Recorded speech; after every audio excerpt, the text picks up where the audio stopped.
In today's video, I'm going to teach you how to create different types of header animation in Framer. We'll start right inside your Framer project. Open the file you're working on and locate your site header in the canvas or the layers panel. Click the header to select it so its properties appear in the right-hand sidebar. On the right, look for the position section. This is where Framer controls how your header behaves as the page scrolls, and changing it is the key to different header animation styles.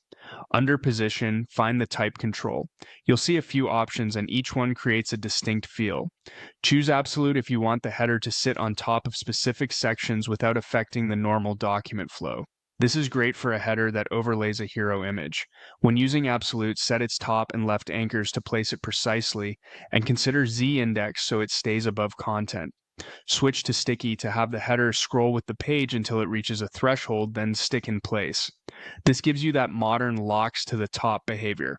Make sure the header's top offset is set to 0 if you want it to pin to the very top, and that it's inside a scrollable container where Sticky can take effect. Use Relative for a standard non-animated flow. The header will move naturally with the rest of the content. This is useful when you don't want any special scroll behavior and prefer a simple layout. Finally, select Fixed to pin the header to the viewport at all times.